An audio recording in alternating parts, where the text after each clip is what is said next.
KPM. Salam sejahtera, berjumpa kita sekali lagi dalam rancangan Minda Juara. Saya Aruna.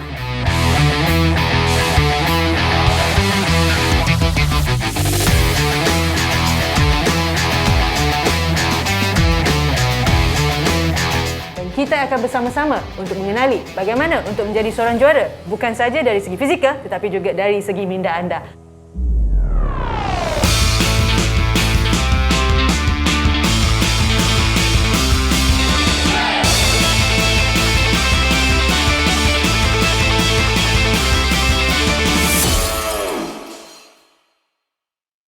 Kita masih dalam series untuk mengenali keperluan psikologi sukan dan sukan khusus sebenarnya. Dan hari ini kita akan tahu lebih lanjut tentang sukan kemahiran, iaitu tampin bowling. So hari ini saya ada tetamu khas bersama saya, Hao Pek Ngoh.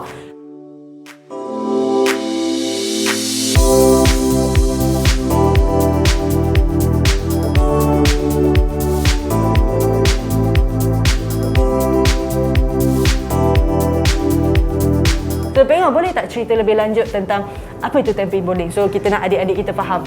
Okay, so tampin bowling sebenarnya bagi majoriti orang dia rasa sukan ini adalah sukan yang sosial, tapi sebenarnya tampin bowling juga berkompetitif tinggi di kalangan sukan temasya seperti Asian Games, Commonwealth Games, SEA Games juga.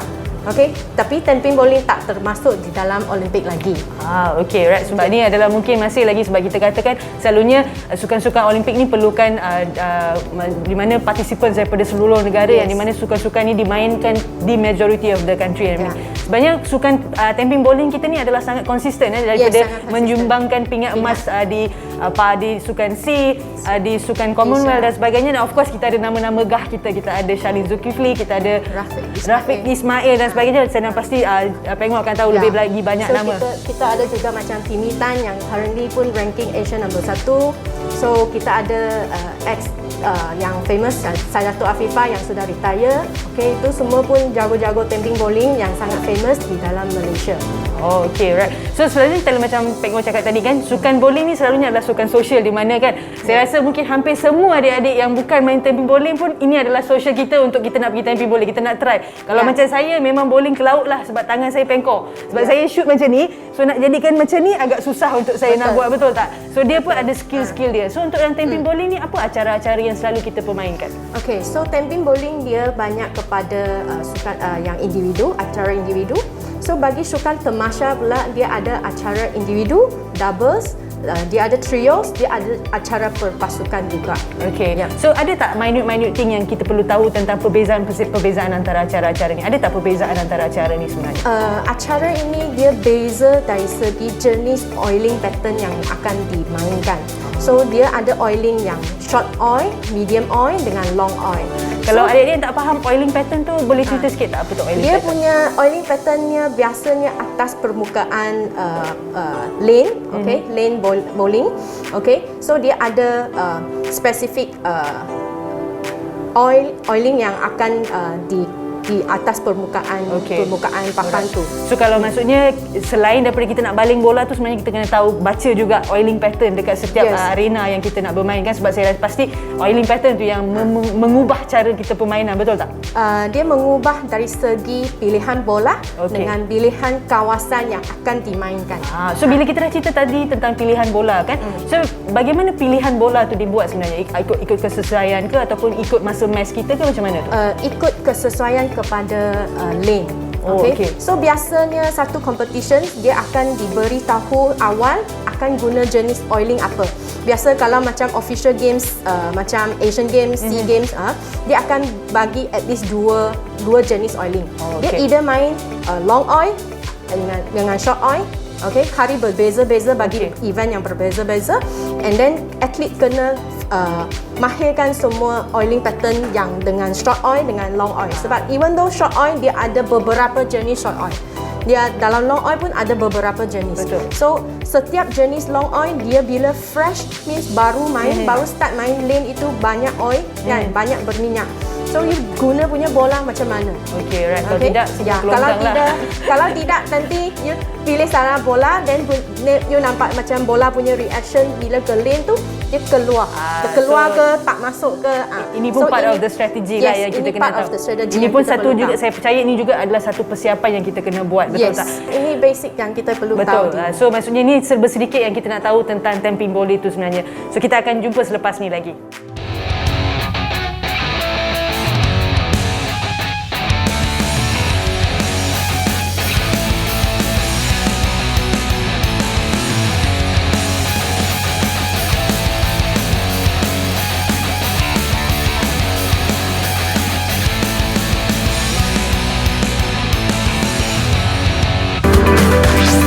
Didik TV KPM.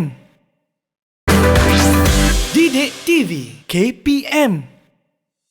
Okey adik-adik, tadi kita dah tengok macam mana cara permainan dan apa permarkahan. Lepas tu kenapa kena concern pasal strategi dan sebagainya. So sekarang saya nak tanya dengan Pak Ngor, apakah concern-concern yang selalu atlet-atlet bowling kita ni selalu ada dalam sukan ni sebenarnya?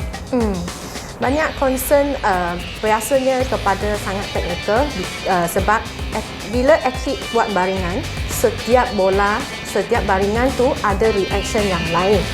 So especially pada perpasukan, masa perpasukan, sebab lane yang sama main dengan ramai orang, dia cepat breakdown.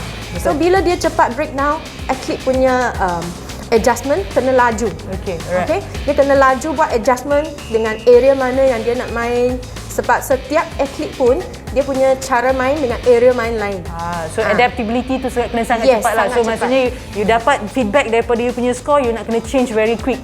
Alright, okay. Ada lagi tak concern-concern lain yang selalu kita ada? Biasa yang inilah yang diorang akan sentiasa bincangkan. Selain itu juga dia ada concern sebab pilihan bola.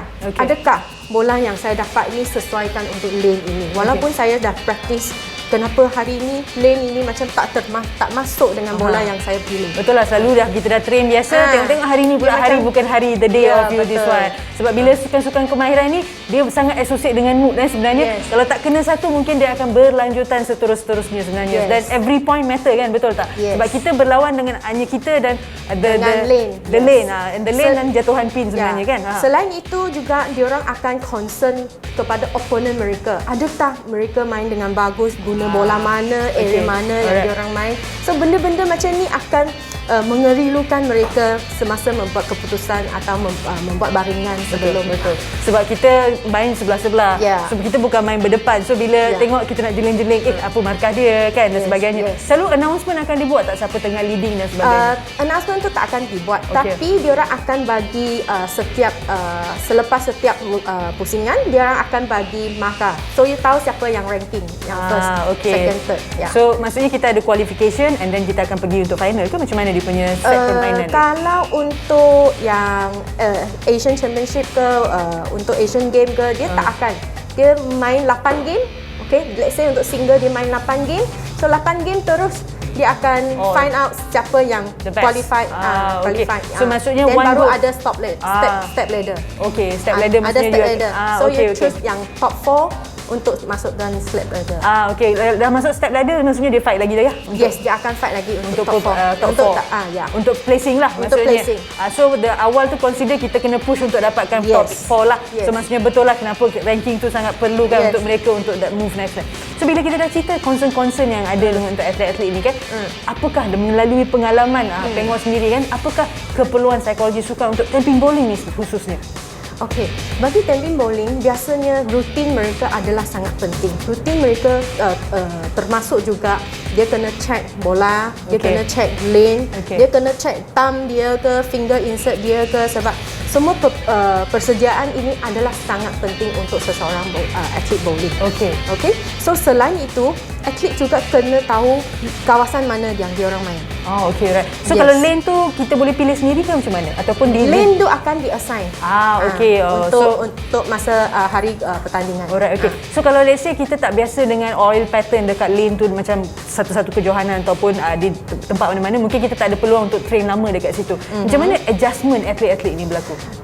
Biasanya kalau example lah, kalau short oil, so kita pun tahu oiling dia nak lebih pendek. Betul. Lebih pendek. So bola yang diorang pakai tu, diorang kena tahu bola apa. Untuk short oil biasa area yang diorang main lebih luas. Okay. So angle yang diorang main mungkin lebih ketat, okay, compare dengan kalau main medium oil, long oil, dia punya area untuk permainan dia lagi besar. So lebih kurang diorang akan tahu sendiri dekat area mana. So one thing good sebab bowling dia ada practice throw. Okay. Right. So practice throw itu pun dia akan boleh cepat dapatkan area dengan line yang diorang akan So kalau main. macam tadi kita kata rutin, di mana rutin ni sampai dekat the oiling pattern untuk stroke dan sebagainya? Untuk oiling pattern diorang bukan part of diorang punya rutin juga. Disebabkan mereka pilih bola, okay? Pilih bola sebab diorang tahu oiling mana. Then lepas tu area mana lebih kurang diorang sudah tahu. Okay. So daripada rutin diorang adalah macam mana dia prepare themselves untuk buat baringan tersebut. Okay, alright. Okay. Alright. So apa lagi keperluan psikologi yang Pek Ngo nampak sebenarnya untuk dia? Diorang perlu buat keputusan yang sangat laju. Okay, decision making Yes, very decision quickly. making is very critical. Okay. Sebab lane condition dia akan berubah daripada setiap baringan. Bukan kita baring saja. Opponent baring atau orang lain yang sama lane akan baring, dia pun kena tahu macam mana dia orang baring kat area mana, ada tak lane itu kacau dengan mereka. Okay. Baringan tempat baringan. So kalau mereka. macam decision making ni, macam mana kita nak praktiskan dengan atlet-atlet kita ni? Kalau kita nak share dengan adik-adik kita lah. Ya, untuk praktiskan decision making ini, banyak kita kena buat komunikasi dengan jurulatih. Sebab jurulatih boleh faham dan boleh tahu apa area yang kita perlu main, ada tak orang lain akan kacau area kita. So bagi atlet yang kurang experience, boleh banyak berbincangan dengan jurulatih. Kalau atlet yang senior, biasanya dia orang akan berbincang sama mereka sebab semua orang akan nampak benda yang lebih kurang. Okay, So maksudnya diorang kita banyak guna feedback perbincangan. daripada kawan-kawan. So Yes. maksudnya kita walaupun kita kata sport individu, tapi sebenarnya dia sangat penting untuk the whole team come as a together untuk Yes. nak menyelesaikan masalah, Yes, untuk make the betul. decision. Because a good decision making will end up you akan Dengan dapat result score yang yang lebih cantik. bagus. Alright, Yes. okay. So apa lagi yang nampak untuk Pek Ngo selain daripada kita punya pre-performance routines and then kita punya decision making, apa lagi yang Pek Ngo nampak Yang untuk khusus untuk bowling ni yang sangat penting? Biasanya penting juga diorang punya confidence dengan preparation sendiri. Sebab biasa kalau kat step ladder, kalau kat step ladder means you akan pergi ke tempat 1, 2, 3, 4. Alright, okay. Penentu So untuk you dapat pingat lah. untuk dapat pingat. So apakah perasaan you bila you nak buat baringan tersebut? Okay, alright. Okay, so itu perlukan keyakinan yang sangat tinggi. Sebab keyakinan tu boleh kita akan tahu kita ada tak kita dah prepare cukup. Okay. Ada tak kita tahu area mana kita akan main, ada tak kita confident compare dengan opponent yang akan compete dengan kita untuk tampakkan medal. Oh, okay. So kalau macam confident ni, kalau let's say lah Pek Ngo melalui pengalaman Pek Ngo juga kan, macam mana cara kita nak meningkatkan confidence untuk tamping bowling? Sebab ni sukan antara di mana tak perlukan diorang gaya mereka pun dah berbeza sebenarnya. Yes, dengan cara pakaian, dia nak pergi competition pun bergaya. Macam dia hampir macam golf sebenarnya. Cantik dan everything. Cantik dengan selesa nampaknya. Betul, dengan aircon lagi dan sebagainya. So kita macam lebih nak pergi kepada, bukan nak pergi ke Johanan sebenarnya, lebih kepada macam kita nak pergi jalan-jalan, rasa macam tu kan. So macam mana kita nak tingkatkan confidence dia daripada segi training harian dia? Confidence adalah sangat relevan dengan kita punya tubuh badan. So kita punya tubuh, kalau let's say bila you nak bowl, you punya badan macam ni, okay? So alright. kita kena bagi tahu atlet untuk jaga kesedaran badan, tubuh badan mereka. So body language body very language important. yang macam banyak So buat kalau yang ni influence. kita akan start noticing daripada training dia ke ataupun masa competition je? Start daripada training. Okay. Sebab kalau masa training, you boleh nampak adik-adik dengan atlet, bila dia dapat strike, confidence dia level lain. Badan dia pun lain. Okay? Tapi bila dia tak dapat strike tu, you nampak badan dia orang macam mana, expression muka macam mana. So benda-benda itu menyumbangkan confidence level kepada atlet-atlet. So, sebenarnya yang ni atlet-atlet sendiri pun dah kena start noticing daripada training juga Kesedaran tu sebenarnya kena kan. ada. Sebab kita dapat immediate feedback dan kita nak pastikan yang immediate feedback tu tak mengganggu kita punya prestasi. Ya, betul. Flow of the training ataupun Ya, flow of betul. the competition kan. Ya, betul. Okey, kita dah share 3 tadi. Saya rasa selepas ni kita nak share banyak lagi. So tunggu selepas ni.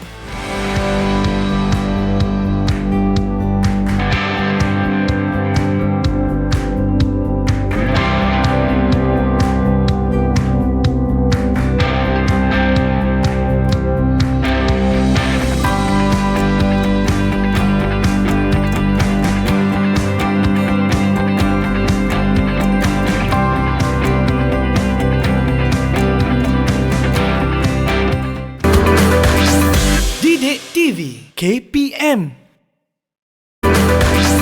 Didik TV KPM. Okey adik-adik, tadi kita dah tengok ada 3 perkara daripada kita punya pre-routine kita, daripada kita punya confident kita dan decision making tadi kita. So ada lagi tak yang kita nak tambah untuk adik-adik nak tahu sebenarnya? Ya, lagi kita punya emosi. Sentiasa berlaku atlet bowling, dia kalau tak dapat strike, dia buat apa? Mungkin dia marah, mungkin dia boleh sepak bola return, ada juga buang bola kan. So, bahaya tu, bola berat tu. Yes, dia buang bola kat bola return. So tapi benda-benda ni adalah tingkah laku yang image yang negatif untuk atlet-atlet tenis bowling. So kita kalau boleh, bagaimana kita mengawal kita punya emosi tu adalah sangat penting untuk adik-adik. So selalunya apa yang aktiviti yang selalu Pek Mu akan buat dengan untuk nak monitor dia orang punya emosi ataupun immediate feedback untuk emosi-emosi dia orang ni? Biasanya saya akan ambil video bila dia orang baring, apa perasaan dia orang bila dia orang dapat strike, apa perasaan dia orang bila dia orang miss. So akan bagi immediate feedback dengan mereka. Kalau nampak macam ni, apa yang you akan rasa. So direct feedback daripada atlet sendiri. Kalau you masa competition macam mana you kalau nampak you sendiri baring bola ke, tengah sepak ke, tengah buat banyak emosi. So maksudnya kita catch them in a red hand, lepas tu kita tunjuk balik, lepas tu kita tanya balik feedback dia. Kita tak bagi tahu you sendiri yang cakap, betul tak? Betul. So tak boleh nak tipu dah lepas tu kan.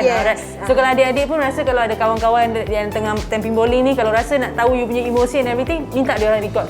Dan record tengok balik, cantik tak saya? Oh cantik ni, saya dah letak cantik ni. Oh tak ni, muka tak betul ni, something like that. So you pun boleh belajar bagi feedback kan, betul tak? Betul. So ada lagi tak tips-tips yang kita nak share untuk adik-adik?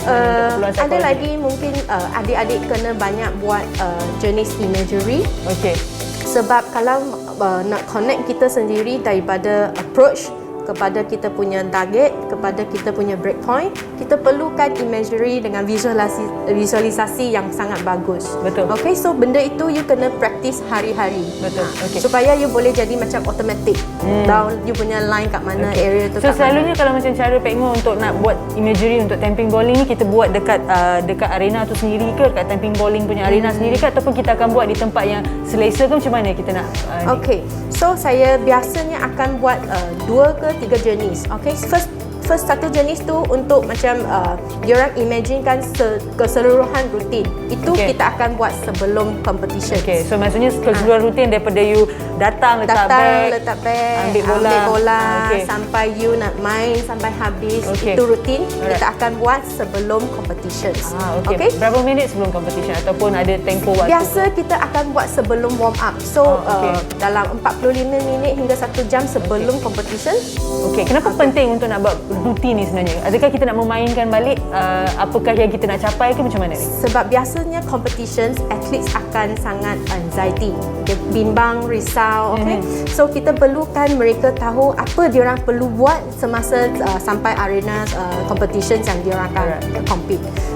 So itu imagery yang boleh membantu mereka tahu apa yang perlu dilakukan semasa maksudnya be ready lah. Be ready before it happen. So maksudnya tak terkujat lah kita. Sampai sana je Allah dah tak tahu nak buat apa, betul kan? So maksudnya dengan imagery dalam bowling ni sebenarnya sangat penting sebab kita boleh flow dan bila dah sampai sana kita tahu reaction dia, betul. Itu salah satu. So ada juga kita buat imagery tentang kita punya lane dengan line yang kita akan main. Itu more to sukan spesifik diorang boleh buat bila diorang test approach. Diorang akan test approach tu takut licin ke apa kan. So diorang akan pakai imagery tu di mana area yang diorang nak buat. So maksudnya mungkin untuk time kita nak buat yang betul tu tak dapat, tapi dalam imagery tu kita try lah. Kalau let's say licin macam ni, saya nak ke kiri, saya nak ke kanan dan sebagainya. Very interesting sebenarnya. Adik-adik pun dah boleh start buat benda-benda ni dekat rumah sebenarnya. Any takeaway tips untuk adik-adik bowling kita yang kat rumah untuk practice ke dan sebagainya? Mungkin adik-adik boleh start to practice imagery yang biasa kita akan buat. Adik-adik mesti ada image yang akan connectkan you punya line yang untuk main. Selain itu juga adik perlukan sediakan nota sendiri untuk sebagai reminder, okay, peringatan untuk adik-adik. Betul. Ya. Itu sangat penting kan, kalau Itu any sangat athlete penting. any athlete mesti kena ada own journal, so that every day you kena tahu what is your advantage atau pro ataupun apa yang you dah perbaiki dan sebagainya. So personal journal is very Personal good. journal. Saya harap adik-adik dah dapat banyak input-input yang you boleh guna pakaikan untuk yang khususnya untuk adik-adik yang tamping bowling dan sebagainya. Sebab ingat emosi tu sangat penting dalam sukan tamping bowling dan kita kena faham strategi of the game itself. Soalan hari ini adalah mengapakah menulis nota adalah penting untuk atlet tamping bowling? Terima kasih Pek Ngoh sebab join kita pada hari ini. So sehingga kita jumpa di episod akan datang. Saya Aruna dan ini Pek Ngoh. Ini Minda Juara.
Didik TV KPM